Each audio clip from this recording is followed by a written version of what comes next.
Knowing yourself is the beginning of all wisdom. Aristotle. Hi, I'm Tracy from the Money Boss Show. I'm here to help you step into your personal power, make more money, and build your dream life. If that's what you want, if that's what you're here for, buckle up because this may be one of the most important episodes I have ever done. The goal of this week's episode is to tell you, prove to you, so you have an inner knowing that you are the master of your universe and the creator of your moneyverse. So, the way we are brought up in this world, we come into this world and we're part of group structures, society, our family, our church, our community. So, naturally, because of the family structure, we grow up having to operate, work with, depend on, seek advice from people outside of ourselves. Of course, we have parents telling us what to do, taking care of us, teaching us as we grow up, and we end up looking to them for information. That is just the way life works, right? Then we have friendships, then we have teachers, then we have community. Everything is forming our thoughts and beliefs and the way that we see the world. We'll get into that a little bit later, but we need to understand that the structure of society has us looking to others for information naturally. We go from our family, and at the same time, we go to teachers, and then we leave high school, then we go to university, and then we get a job, and then we're looking to our bosses. And then let's say we are moving out of our family home, and then we get a spouse. And as individuals, we need to cooperate, work with, have goals, depend on, seek information from others. But here is the unfortunate part. Because we're always looking to the external and being conditioned, taught by people outside of us, we begin to think that life is an outside in game. Life is happening to us, but that's not the way it works. In life, it's almost like when we leave the family home, we should be given a little card that says, it's all you. And in essence, the concept is there, but we're always looking to others for guidance and information. Prime examples. Let's say our dad is an accountant, or our mom's an accountant, and our grandparents are accountants. So we're in a family where they expect us to be an accountant. And because we want to please our parents, because we're part of the family unit, and we depend on the acceptance of our family and friends, we naturally want to make them happy. And depending on our personality, we may or may not go along with that, even if we know that we want to be a singer or a painter. Maybe you hate numbers because you're not a numbers person. That's not the way you were wired. But because of the fact that we're taught to listen to others' opinions, please other people, go along, be part of society, we're always looking out for guidance, for opinions, for answers. And really, at the end of the day, life is a you against you game. And at a certain point, we just get so used to depending on others, which is beautiful, and having relationships. But I know so many people that can't make a decision without asking other people. And the danger with that is what's right for Joe is not right for you. What's right for Bob is not right for you. Here is how I see life. It's like a divine game, like a video game. Let's just say, for example, we show up on the planet, we're born. Now we are like a video game player in the reality of life.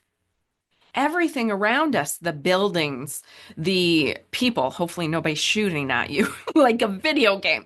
That would be just horrible. But Everything around you is like characters in a play, and you're the main character going through this game of life. You got to decide the moves to make. If you make the wrong move, you might fall off the bridge and hurt yourself.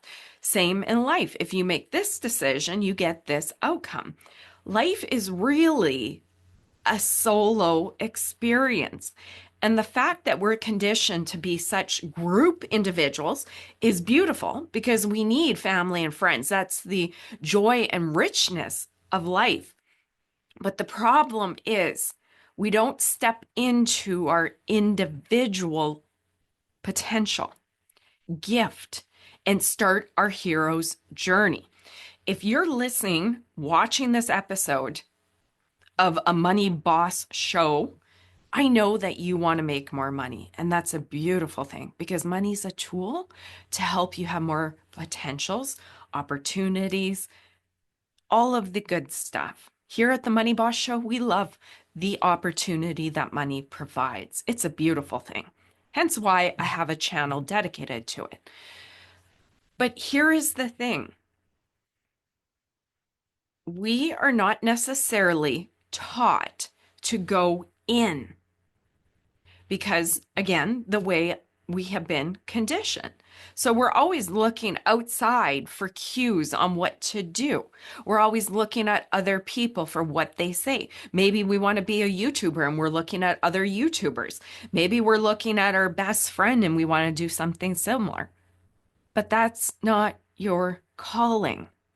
You're not going to find your divine gift, your mission, by looking to anybody else because they are not you. I fully believe that each one of us are put here on this planet with divine gift and baggage. And you're like, wow, no, Tracy, I don't want baggage. But listen, we always think of problems and challenges as the bad thing. And I'll do a full episode on this. But I now realize that it is the way. The problem is the way. We need the contrast of problems and what we don't like to give us opposition, polarity, clarity on what we don't like so we can figure out what we do like. Let's say, for example, your parents said, you got to be an accountant, Tracy. There are so many opportunities. You can make good money. You could probably get into the government. Just do it. And I'm like, oh, wow, my parents are geniuses. I got to do what they say because they're the wise adult. So I go through accounting school. I'm like, oh my gosh, these classes bore me. All I want to do is go be a YouTuber, build a business. I absolutely hate looking at other people's financials. I want to create a business where these are my financials. That would be me in this situation. But let's say you do that. And you're going to get the feelings. And you'll be like, I don't think this is for me, but I'll impress my parents. This is smart. This is wise. So then you push through, you spend all this money at schooling, you get into your company and okay, let's say you're keen, so you're good. You keep on getting promoted and you're like, I absolutely hate this. I'm so depressed. My life sucks. But you don't clue in that what you're doing is not for you. You're living out your parents' dream. And maybe, let's call it your dad. Maybe your dad's the accountant and he's a numbers, personality, genetics, DNA. He is a numbers guy. And you're a high I personality, a personality that loves networking, and you're totally different than your dad. You just went down a path that will absolutely kill your soul. You'll be so unhappy. So you're going to be like, oh, this isn't good. The problem is we're not supposed to sit there. We're supposed to go, okay, kind of like the game of hot and cold that we played as kids. You get close to something or you're doing something, you don't like it. You're like, oh, cold, cold. You're like, oh, maybe I'll go see if I can help them in the marketing department. You're like, oh, this is hot. This is get. So we need to use challenges and the baggage that we come here with to help walk through and walk into our gift. So point number one is We are here to be the master of our universe. Blinders on, not looking at anybody, not our parents, not our spouse, not anybody. Life is not meant to be a struggle. We all are here with a calling, and it might not be a business. It might be being a mom, it might be being a singer, a painter, a builder. You ever notice how there's so many people with different interests? If we were all meant to be the same in the same path, wouldn't we all be born the same way? With the same brain, the same analytic tendencies? No. Isn't it brilliant how we're all born different? So we can all step into these roles that are meant for us and excel. Problem is, we don't necessarily get taught that way. We're taught to do the safe thing. And it's changing now that we have the internet and more possibilities. Back when I was in university, it's like, oh, get a desk job, be an accountant, be a doctor, be a lawyer. It was very cookie cutter. It's different now. But life is a you game. It's you against you, and knowing yourself is key. So if you're hearing and feeling and thinking about something, that is going to be a clue for your journey. So let's say you just love singing. And you're like, well, that's silly. I'll just sing in the choir at church. And you're like, oh, that's silly. That can't be a good job. And then we push it away. But whatever is inside of us, I have learned, is a hint and a clue for something that we are supposed to follow. Not quit your day job, not do anything silly. But I believe that is like that hot or cold game. And we're supposed to listen to what's in us and start walking towards using challenges and finding things we don't like as the hot, the cold. This is cold. I don't like it. Walk away. Let's see if we can get to something that I like, that feeling, whatever excites you. So life is designed to be a one-person game. You are the character in the video game of your life. You need to play your game, not somebody else's game. And it's very easy for us to not learn this. But you know, the people that you may look up to, the people that are rocking life, that are doing big things, and just you're like, wow, they're so in their gift. It's because those people started playing that game and they're like, well, no, accounting's not meant for me. I want to be a communicator. I'm going to do this, I'm going to do this, and it leads to a YouTube channel. And then you find people that are in their gift, the lawyers that are phenomenal, the accountants that are phenomenal, that truly love what they're doing. They are working in their gift. So you are the master of your universe, and we need to run our own race. We get messed up because of the way we are taught to look outside for clues, for answers on who to become, when we should be listening to those nudges and following the excitement. We now live in a world that we can do that with the internet. It's like, wait a minute, I don't want to do accounting. I want to do this. So what can I do that closely aligns me with this exciting thing? And maybe that's a mistake, but that's part of the hot cold game. And they'll be like, oh, nope, that's not quite right, but closer than accounting.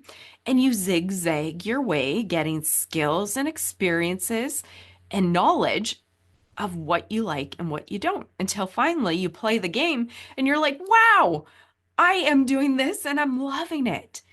I am thoroughly in flow, expressing my divine gift. And this is a very nice conversation that we get to have. Generations before didn't have the opportunity that we do. It's all at our fingertips with the internet. We have the ability to talk about our gifts and our interests and work-life balance and flexibility. My goodness, my parents and my grandparents didn't get to have those conversations so much. It was, let's survive. The next generation is, wait, can we do better than our parents? Let's get a good career in the city with so much potential. Now us, the world is truly our oyster, which is amazing, but can be overwhelming because then we're like, wow, I don't know what to do. So many options. Options are great, but they can be overwhelming. So realize that if you have something in you that's nagging at you and you can't stop thinking about it, follow the clue. Again, I'm not saying quit your job to go singing on the streets. You might feel good, but the bills won't get paid. But we are designed to either follow it as a career or a business or in our part time. There's something here, something inside of you that is unique. And it might just be the way you mother, your desire to work at a daycare and take care of children, your desire to care for the elderly, the strong desire to landscape or build buildings, or what's in you. Start to follow that. Don't look to the outside. And number 3 is we have the choice to become the hero in our journey or the victim.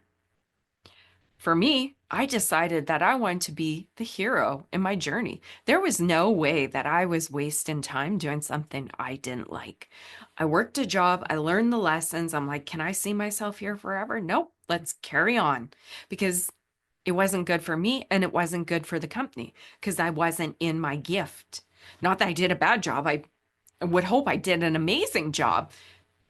But two people that are in their gift or just doing a job are dramatically different, whether they're both giving it their all. And it's no good for the company and no good for the person if they're stuck in a role that doesn't match them or their journey. So you have the choice to stop living, looking out at everybody else, listening to everybody else. You have the choice to say, wait a minute, blinders on, plug my ears. What do I want? Who can I become? Tracy's about to tell me in next step that I am the creator of my reality, and she's going to tell me how to do it. So I'm going to stop listening to my parents, even though they have my best life on their consideration, but they don't know what my best life is. They will be trying to guide you to do something smart, but is it aligned with who you are and why you've been put here? I don't think anybody in this planet is put here by accident. We're all just so uniquely made in the way we look, in the way we talk, in the way we act, in the way we think about things, in the way we value different things. Politics is a great example. How can two sides look at a situation and see something totally different? Unbelievable, right? We are not all created the same. And that is good, because if we were all lopsided into one category and one type of being, we'd essentially be a robot and there'd be nobody to do the other jobs and bring great things. I think we're here to bring our gift, work through our challenges, and continue to step in to further advance humanity with our little or big role, whatever that is. There is no little role. We're all here to be part of it. So I talk a lot about reality creation framework, and I'm not going to go into that a lot. Most of my other episodes talk about that. But here's the thing. I haven't focused on the most important part, you. I've been talking about the outside part. I look at it as a wheel, a wagon wheel. So your thoughts and beliefs have been programmed by your upbringing, 0 to 7 years old. How you think and believe about yourself, the world, your potential, your opportunities is going to be how you feel. How you feel is how you act. How you act is your results. You are in the middle. You are the secret sauce.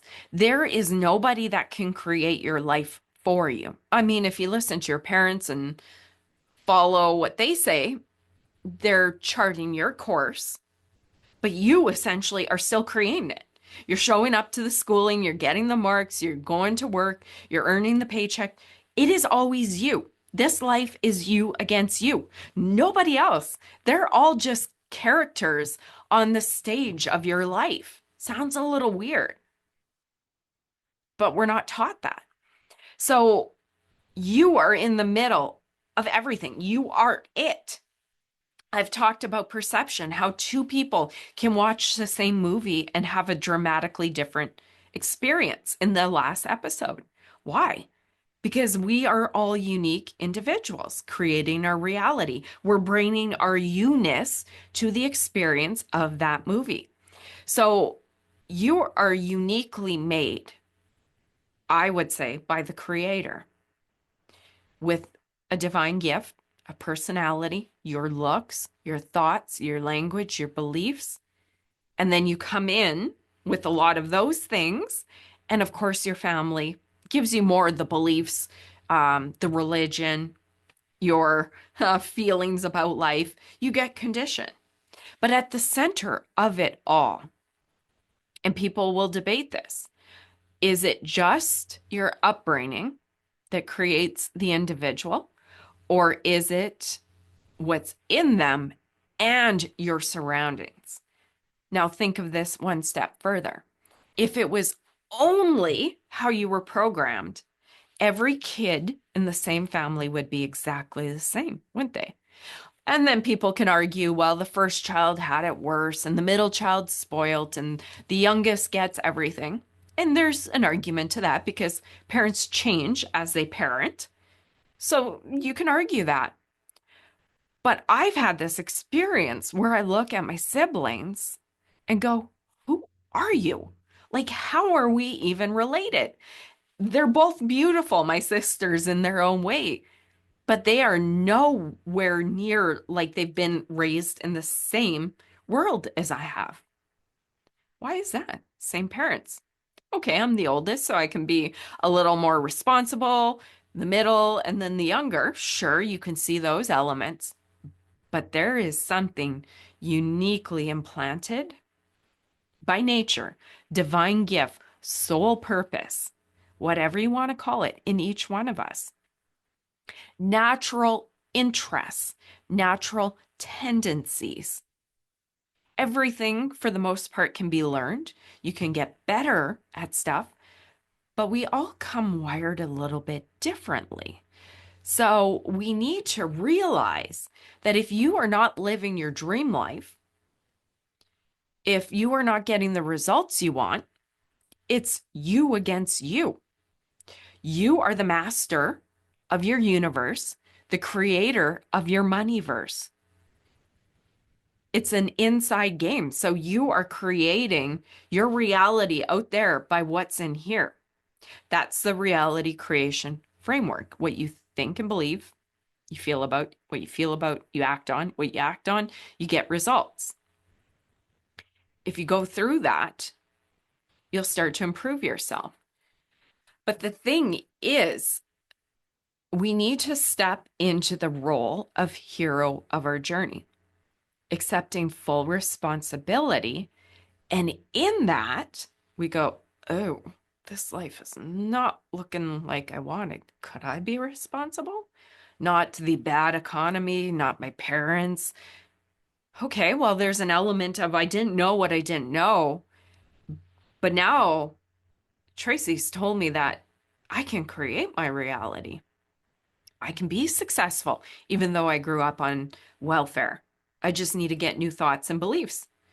That will help me feel a little bit different about my potential, that I could still be successful. And then I'm going to act a little different. And instead of just slumming it on the couch, wasting all your evenings watching Netflix, I know there's some good series on there. I don't blame you. But instead of just wasting your precious life force and time, wasting it away as a victim or an accidental bystander in your life, you go, wait a minute, I can take that time, watch YouTube videos. I can take that time and read.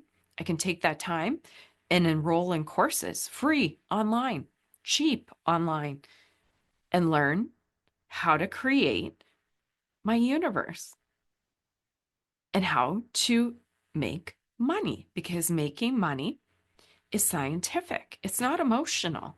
The people that go on to build dream money and their dream life, it's not because they're special. They just figure out the reality creation framework and work on thoughts and beliefs, work on their feeling and their vibration, take the right action, get the right results, and repeat every single day, week, month, year.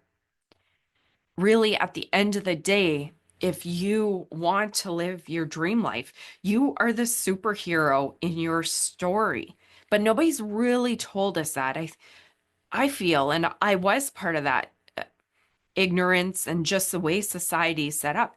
We all just kind of, if you ever see a movie in New York where people are just walking through the street, we're all just kind of like floating around. So many of us, because we're not taught to be the creator of our universe. So we're all just like these little people doing our thing, kind of in this like sleepwalking state, reliving the same day each day and not realizing that we are creating it.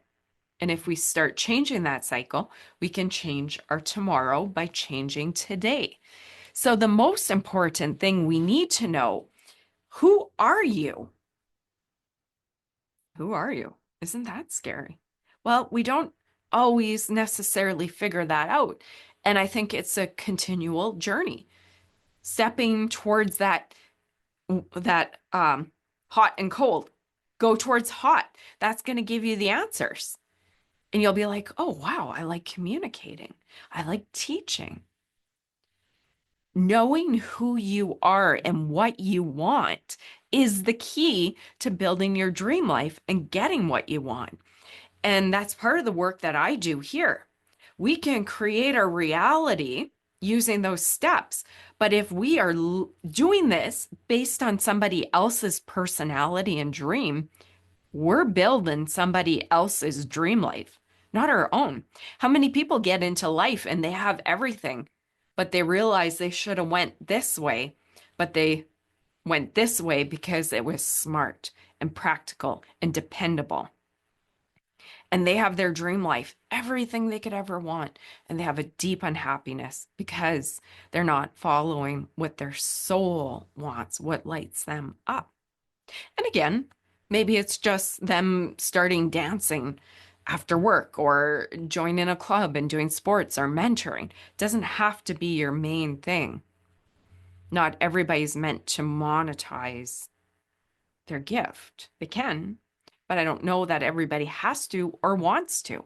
And that leads me to the last thing I wanted to share about something really exciting that I'm working on.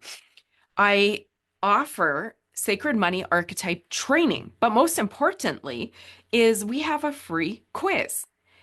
The Sacred Money Archetypes are a money personality system. There are 8 archetypes, and once you take the quiz, it'll give you a score for all 8. But for the training purposes, we only speak to the top 3. Really the top 1, because that's your dominant tendency when it comes to your money personality. But number 2 and number 3 build out your tendencies. So the Sacred Money Archetypes give you your money personality. How do you feel about money? How often do you think about money? Do you think money's good? Do you think money's bad? Do you never think about money because you don't care about it? Are you a money hoarder? Do you love spending everything? Is money a way to feel secure, or is money a way for you to feel and look good by spending it? 8 Sacred Money Archetypes. So really quick, you can go to the moneybosscollective.co/quiz, but anywhere on the website, you'll find links to the quiz. Take it. You'll get your results tallied by each of the 8 archetypes. Find your 3 highest, and the landing page will explain all of the archetypes. And I have a free audio training you can listen to and then go through and learn about it. And then you can really start to uncover who you are. Because on the journey of money, if you want to make more money, which I assume you do because you're here, if you want to build your dream life, that involves, well, even if you don't care about money, life requires you to interact with money daily. We don't escape it unless, I guess, we have a big trust fund or a rich spouse. I guess then we don't have to think about it if it's just coming to us. But if we live on this planet, we need to work with, use, spend, save money every single day. And here's the thing. If you want to make money, or if you just want to manage your money so you're not overspending and in debt, you need to know who you are when it comes to money. What is your money personality? What is your strength? And then on the flip side, equally as important, what are your challenges and shadow sides? The romantic, for example, all they want to do is provide their friends and family with great time, luxurious food, experiences. They don't give two hoots about saving money. They don't pay attention. They'll spend and they get their credit card bill and they're, oh boy. And then they live in the shame cycle. And then we have to interact with our spouses with money. The ruler is here to build empires, build businesses that will help elevate others and help people step into their potential. The accumulator is the money person. They don't like spending. They're very thrifty. They've got to save. They have money stashed away here and there. We all have a unique money personality. And it is driving how we think, feel, earn, save, spend our money this whole time. We have a relationship with money because of who we are, our sacred money archetypes, our money personality. Call it our money blueprint or DNA. It is equally wired into each one of us. Have you ever, maybe I'm a ruler, maverick, accumulator. So for me, I have strong accumulator tendency, so I like saving. I have the ruler, so I'm here building a platform to help others see the potential in themselves and for them to step into their personal power, make more money, build their dream life. That is the whole essence of my personality, hence Money Boss. But I've looked at people and go, how can they not save? It just doesn't make sense. And I was working and started this channel, and then I discovered the sacred money archetypes. And it made sense because naturally I knew that we were all wired differently, but I didn't know until I had that final puzzle piece, the sacred money archetypes. Just the same as we're all different personalities. The dominant person, the high I, the loving, caring, or the numbers person, disc assessment. We have the same when it comes to money. And well, you might be like, Tracy, you're such a serious soul. And that sounds like fun and like lighthearted and doesn't even sound like it's serious. Believe me, it is incredibly accurate. And no matter who you are and whether you care about money and making it or not, you're going to take that quiz, you're going to read the results, you're going to listen to the training, and your shoulders are going to drop. And you're going to go, I'm not broken. I spend like a millionaire because I'm a romantic. I have to have the best of everything, the Gucci bags, the nice vehicle because I'm a celebrity. I don't really care about money. I just love connecting people at events so that they do well because you're a connector. You're an accumulator. You stash cash and you have a hard time parting with it, even if you know that that course will help make you money, help improve your life, help you get a raise. You just have a hard time parting with money. Or you're maybe a maverick where you're like all in on a big investment and then, oh boy, I just put all the dice on the table and I shouldn't have. And while that's a great tendency, the ability to be all in.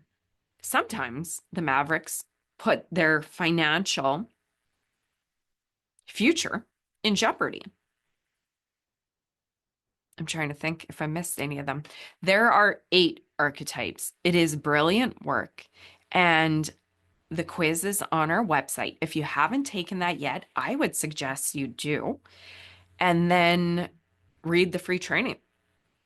Go through it all and learn, because you will have that moment where you go, oh, I did too. I love money. I love making money. I love building empires. But on the flip side, I'm always like, what is wrong with you, Tracy? Why do you care so much about making money? That's my ruler, right? As a ruler, maverick, and accumulator, I have a tough time with my money relationship because those 3 like to make money and save money, but you're always dancing between your different personalities, right? And even deeper to this, if you take the quiz and get your spouse to take it, you can start to see the different archetypes they have, compare it to you. And if you fight about money, it's probably because your archetypes, your primary, are incredibly different. So let's say a celebrity primary archetype, they like to spend. They like to have the best of everything. They don't care if they have a penny in the bank and the credit card's max, as long as they look good and people see them as rich and successful. That's the celebrity. Now, let's say you're married to an accumulator. Oh my goodness. Their primary desire is safety and security through money stashed away. No debt. They are financially smart. So the fact that they're married to a celebrity will naturally cause money explosions. Imagine if we knew this, the power of it. There are so many divorces in life that are caused by money. And we don't realize one step further, we have conflicting money values, personalities, spending patterns, and then we're at war with our spouse because of our sacred money archetypes. When you can be aware and go, I'm a celebrity married to an accumulator. Oh, okay. No wonder they're on my case about money all the time. How can we work together to make sure we tone it down, we create some savings, and we work together as a team using each other's strengths and weaknesses to secure financial security within our relationship? Isn't it powerful stuff? So at the end of the day, you are the master of your universe, the creator of your moneyverse, and knowing yourself is the beginning of all wisdom. Because if you're playing somebody else's game and you don't know what you want and you're not playing according to what's right for you, you are essentially being the master of a universe that doesn't belong to you. Does this make sense? This work has changed my life, and I hope it has provided you with some value. If you're interested, I encourage you to head over to the moneybosscollective.co, take the quiz, find out, and then start digging in. You are the master of your moneyverse. You can step into your personal power, make more money, and build your dream life. I'll see you on next week's episode. Bye-bye.